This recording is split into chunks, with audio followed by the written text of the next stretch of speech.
All right, good morning, good evening, good afternoon. Ladies and gentlemen, citizens of YouTube, this is Pastor Dow. I want to speak to you about a few things because, I've had a very interesting phone call yesterday. And not only did I have a very interesting phone call yesterday, but I want to address a few things and try to get people to comprehend and understand where I'm coming from on certain issues and things. You see this book right here? It's the Bible. Whether you like it, understand it, or believe it or not, the majority of things that I speak to you about, they actually come right out of that book.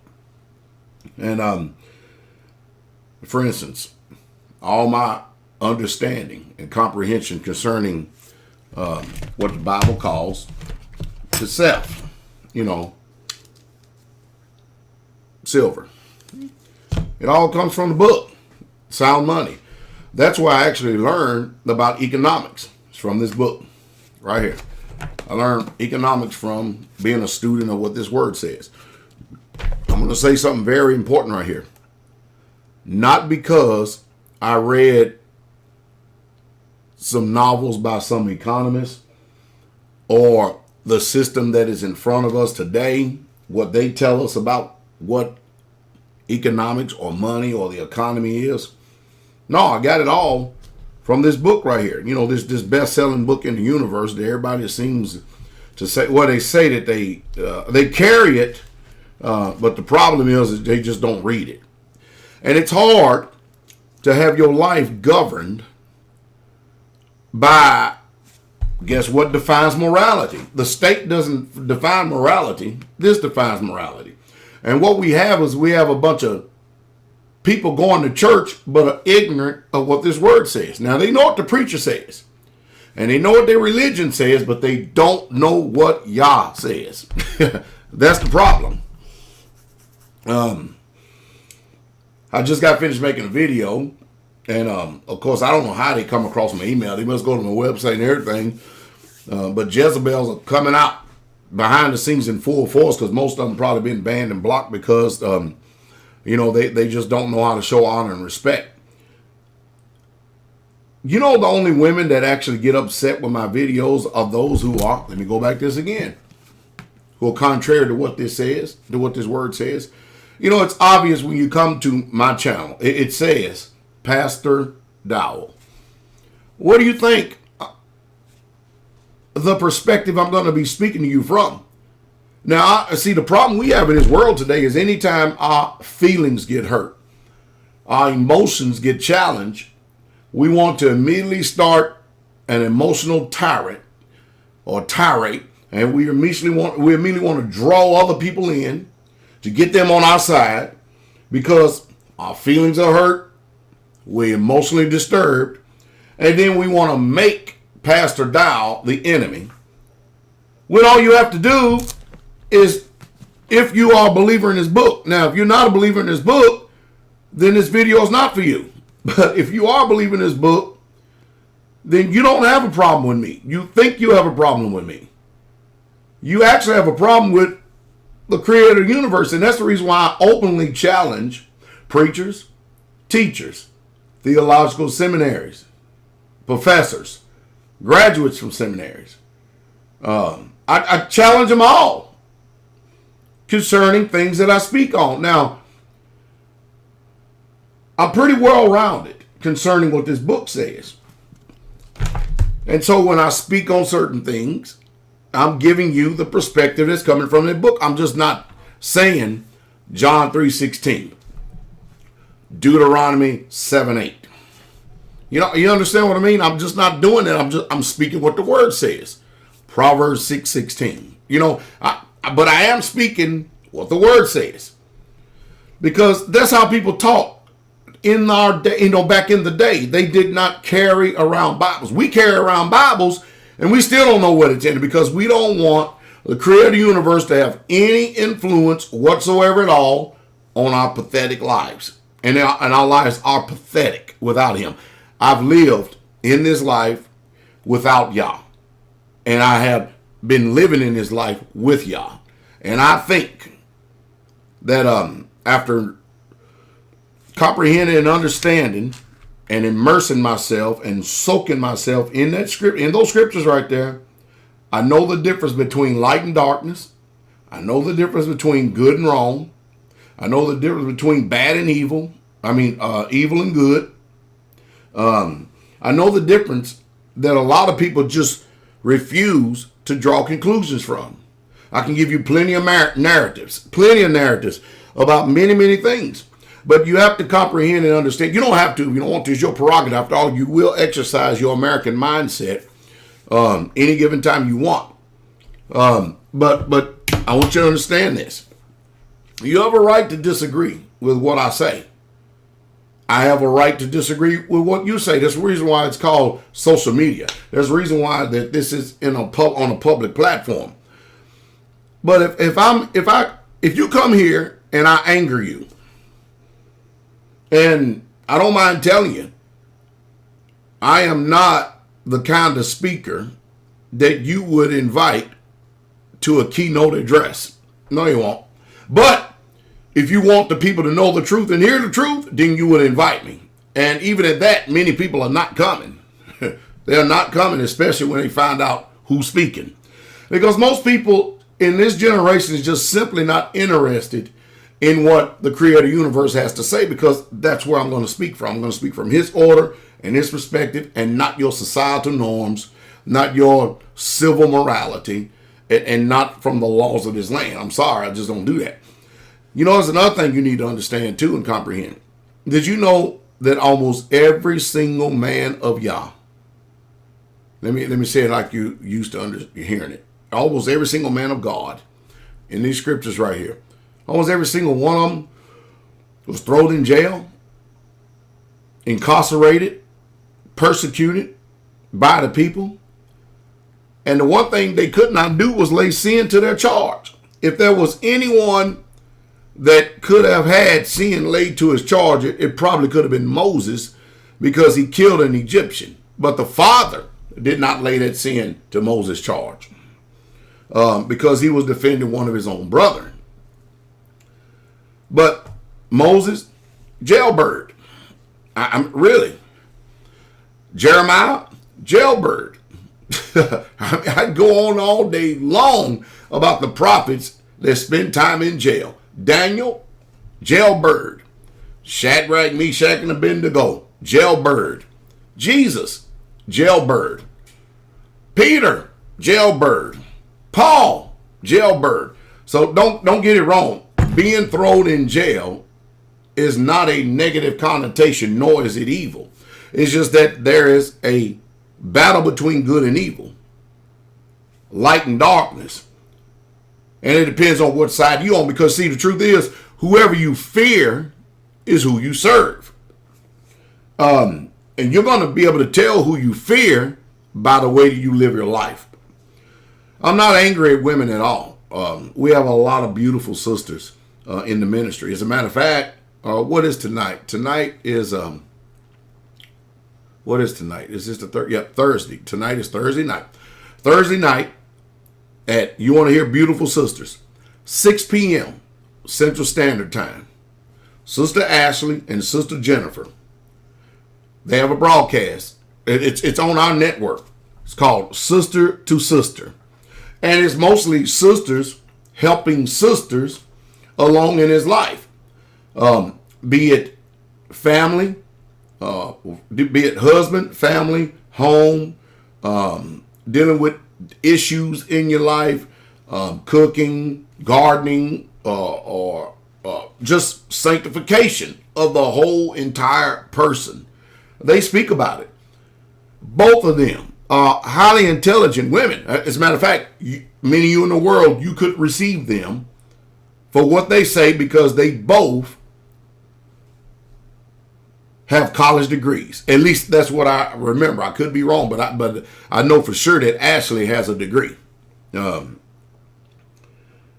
I believe that Sister Jennifer has a college degree. But when you hear these sisters speak, you're not listening to dumb, stupid, ignorant, psychotic, chaotic, uninformed sisters. No, you're not. You're hearing sisters that are very intelligent and very aware of what's going on. See, the problem that we have in this world today is that we simply do not want to change. We want to conform to this world because this world gives us some type of advantage and gain, but we do not want to conform to the image of the kingdom of Yah. And so don't get mad at me when I tell you that this book is not a Christian book. Use some self-autonomy. Check it out. How can this book be about the religion of Christianity when this religion didn't show up until 300 years after the death, burial, and resurrection of Christ? Use some self-autonomy. I understand that a lot of things I say is very painful, but you've been lied to. You've been lied to. You know, for instance, let me give you an example. Have you ever noticed you don't never, ever see the Amish or Mennonites sitting up in the court system? Do you know the reason why you don't ever see them sitting up in the court system? Because they simply do not sign their freedom and their liberties away by contracting with the government. Anytime you go to the government and get a license, don't care what it is, you contract with them. And mind you, no contract is really truly binding if the terms and the conditions of that contract is not being disclosed to you at the time of the signing. But see, our government has a hidden agenda. They have a hidden, they have hidden laws behind that one little piece of paper you see in front of you.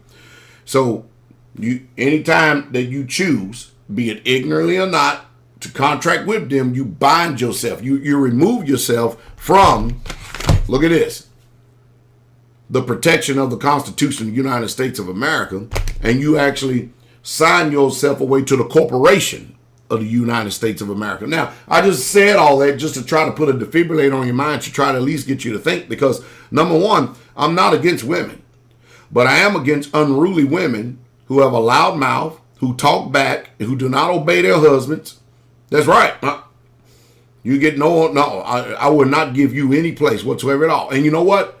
I don't expect you to if you are one of those lewd, loudmouth, whorish, brutish, mystery mouth woman who loves talking back, who loves cussing and fussing and caring. No. I don't expect for you to give me any honor or respect at all. You have your way of doing things, and I have my way of doing things, and we will never agree. So therefore, it's good that we keep distance.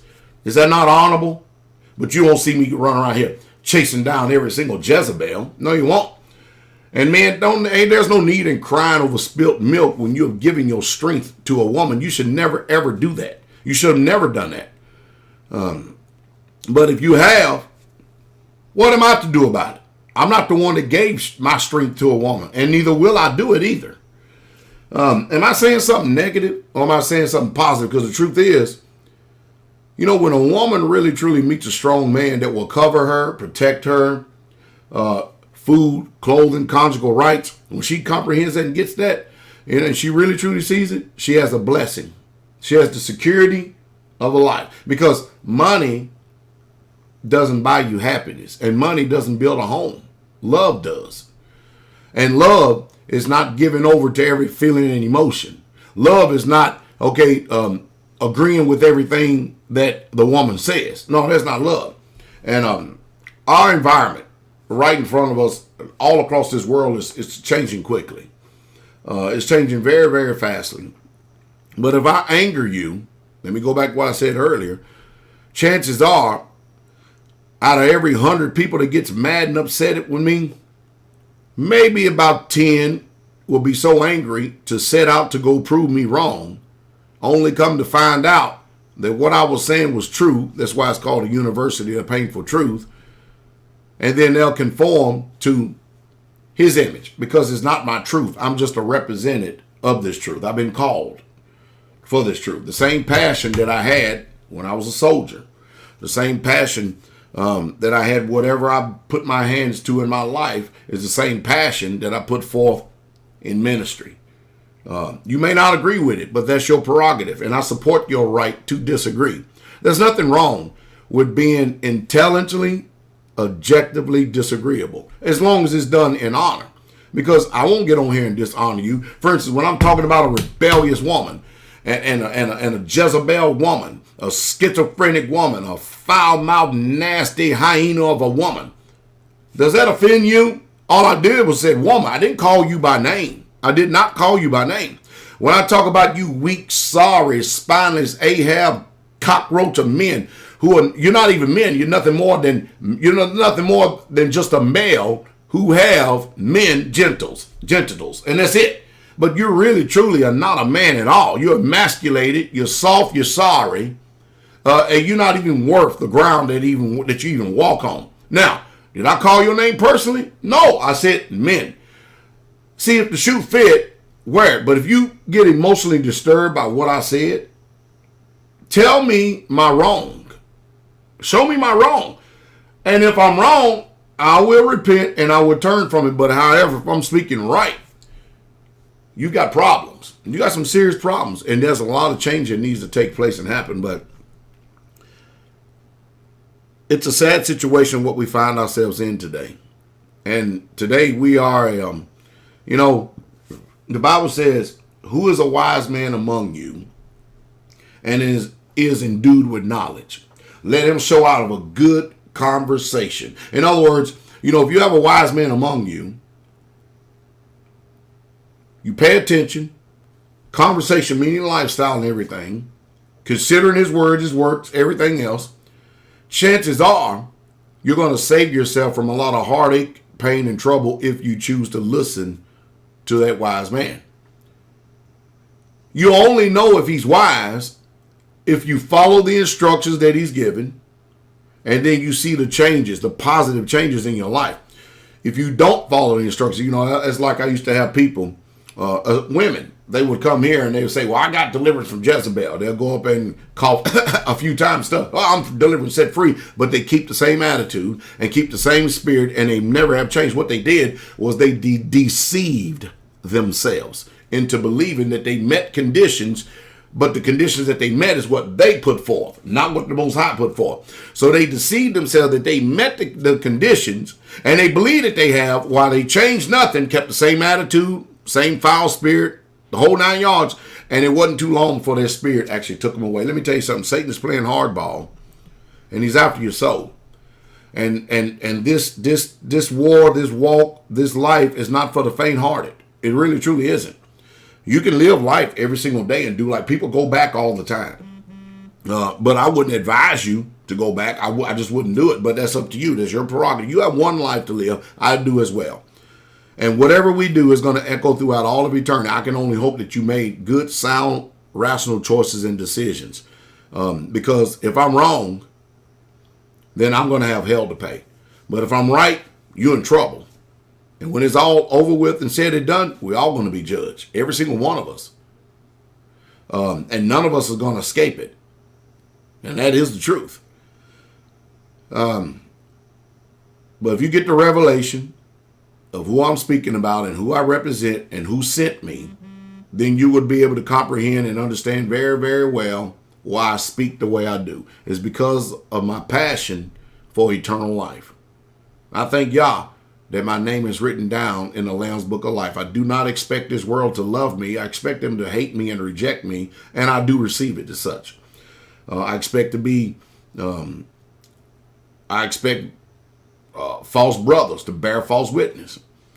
But, we have the Hallmark acid test. By their fruits, you shall know them. Again, our sisters and sisters broadcast tonight. If any of you wives, women want edification, 6 p.m. Central Standard Time on blogtalkradio.com/straightway. I'll put a link down here below. I hope that you are able to come. It's my prayer. Hey, bless y'all. Y'all have a wonderful day. Don't get so excited about things because you hear certain words. Pay attention to what's going on in your spirit and ask yourself, why do you respond a certain way when you hear things said a certain way?